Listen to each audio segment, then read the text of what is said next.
नमस्कार दोस्तों।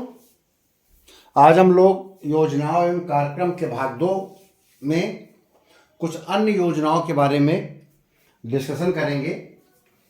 पिछले भाग में 3 योजनाओं के बारे में डिस्कशन किया था। इस भाग में भी 3 योजनाओं के बारे में डिस्कशन करेंगे और ये योजनाएं इम्पॉर्टेंट हैं, काफ़ी चर्चा में रहती हैं और अधिक से अधिक लोगों को ये लाभान्वित कर रही हैं। एक योजना है पीएम सूर्य घर मुफ्त बिजली योजना। इसका शुभारंभ प्रधानमंत्री जी ने 13 फरवरी 2024 में किया था और इसका लक्ष्य देश के 1 करोड़ घरों की छत पर सौर ऊर्जा प्रणाली को स्थापना करना है। इसके अंतर्गत 3 किलोवाट क्षमता तक की सौर ऊर्जा प्रणाली की स्थापना के लिए केंद्रीय वित्तीय सहायता दी जाती है। केवल 3 किलोवाट क्षमता तक के लिए सब्सिडी दी जाती है। अगर कोई व्यक्ति 3 किलोवाट से अधिक का ये योजना का लाभ लेता है तो उसके ऊपर उसे सब्सिडी नहीं मिलेगी।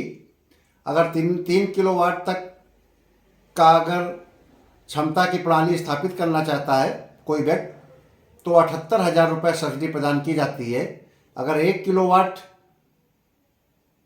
का सोलर प्लांट लगाना चाहता है, सोलर सिस्टम लगाना चाहता है तो उसे 30,000 रुपये की सब्सिडी मिलेगी। 2 किलोवाट का अगर सोलर सिस्टम लगाना चाहता है तो 60,000 और 3 किलोवाट में 78,000 की सब्सिडी प्रदान की जाती है। इस योजना से रूफ टॉप सौर प्रणाली के 25 वर्षीय जीवन काल के दौरान 700 मिलियन टन कार्बन डाइऑक्साइड का उत्सर्जन रुकेगा और इस योजना से प्रतिवर्ष लगभग 15 से 20,000 रुपये बिजली के खर्चे में कमी आएगी सामान्य परिवार के लिए। और इस योजना ने काफ़ी रोजगार भी दिया है, लगभग 17 लाख प्रत्यक्ष रोजगार दे रही है। तो अगर पीएम सूर्य घर योजना के बारे में आए तो आप ये महत्वपूर्ण तथ्य उल्लिखित करेंगे। इसके अतिरिक्त आप अगर इसको विस्तार से पढ़ना चाहें तो आप पढ़ लीजिएगा। ये इम्पोर्टेंट योजना है और यूपी पीसीएस मेंस तथा असिस्टेंट रजिस्ट्रार के एग्जाम के लिए बहुत इम्पोर्टेंट है। दूसरा प्रधानमंत्री किसान सम्मान निधि योजना। किसान, इसको हम पीएम किसान योजना में कहते हैं। किसान से किसान सम्मान निधि बना है। केआई से किसान, एस से सम्मान और एन से निधि, तो इसीलिए इसको पीएम किसान योजना भी कहते हैं।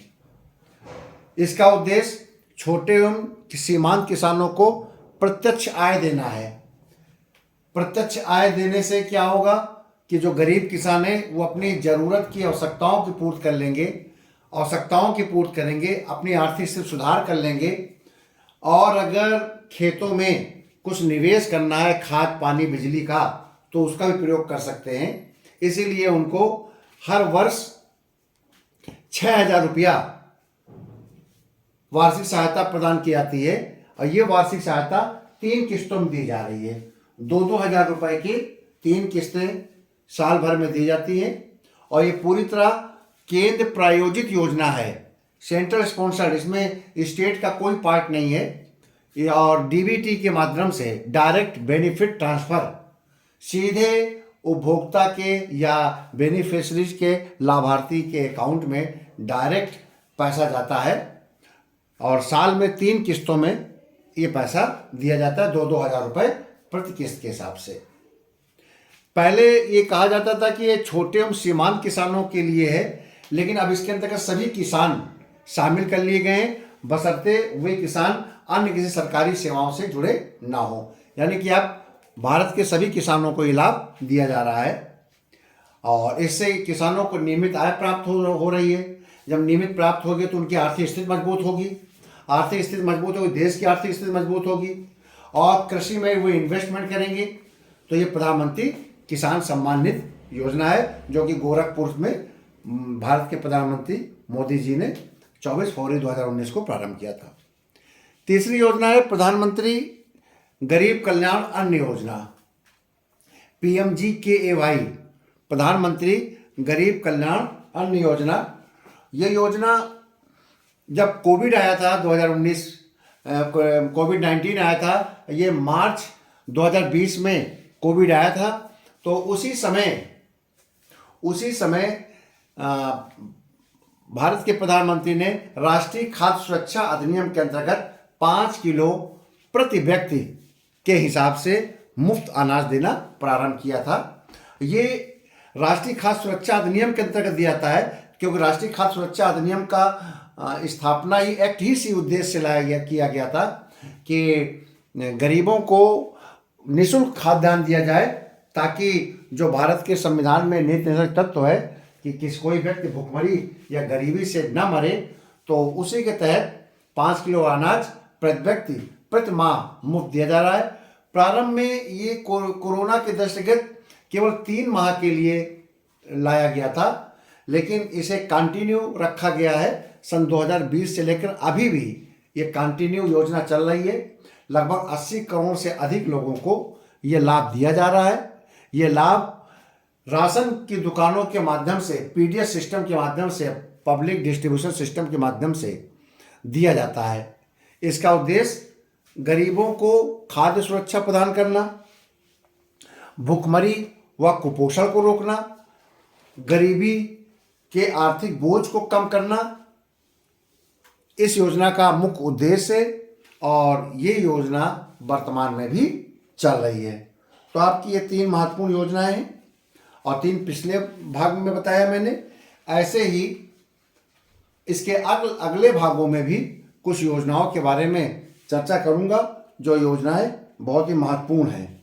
कृपया इन योजनाओं को आप नोट्स बना लीजिए, आप इसको डिटेल में पढ़ लीजिए, क्योंकि किसी न किसी रूप में योजनाएं आपके पेपर में, चाहे यूपीपीसीएस मेंस हो या असिस्टेंट रजिस्ट्रार का एग्जाम हो, इस परीक्षाओं में ये अनिवार्य रूप से पूछा जाएगा। और 2 योजनाएं असिस्टेंट रजिस्ट्रार के एग्जाम में जरूर आती हैं, तो हो सकता है इसी में से आपके सामने पेपर में कोई योजना आ जाए।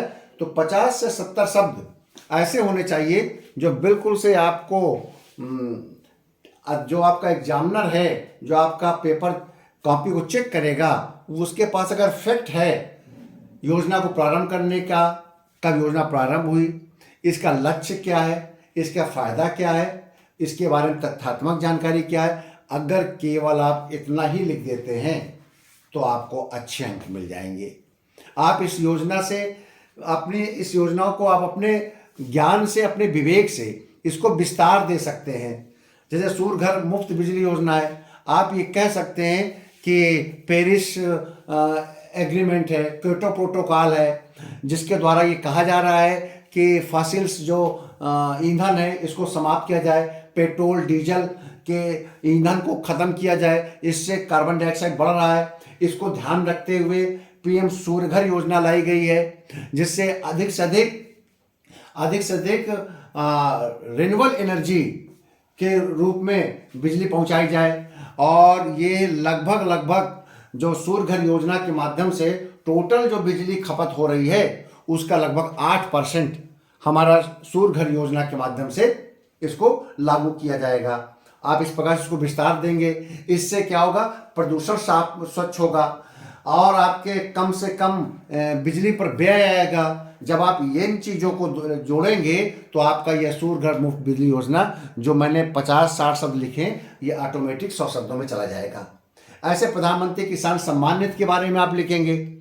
जब आप ये कहेंगे कि किसानों को 6,000 रुपये वार्षिक सहायता दी जा रही है, 3 किस्तों दी जा रही है, तो आप बताएंगे कि डीबीटी प्रणाली के माध्यम से देने से भ्रष्टाचार पर रोक लग रही है, डायरेक्ट बिचौलियों के माध्यम के बिना सीधे लाभार्थी तक पैसा पहुंच रहा है। इसका फायदा ये हो रहा है कि सरकार के 6,000 रुपये से वो किसान, जो एक गरीब किसान है, जो सीमांत किसान है, वो अपने आर्थिक उन्नति के लिए खर्च कर सकता है। वो अपने खेतों में बीज के लिए, पानी के लिए, खाद्य के लिए उसका इस्तेमाल कर सकता है, जिससे किसान की आर्थिक स्थिति मजबूत होगी। इस प्रकार से आप इसको विस्तार दे सकते हैं।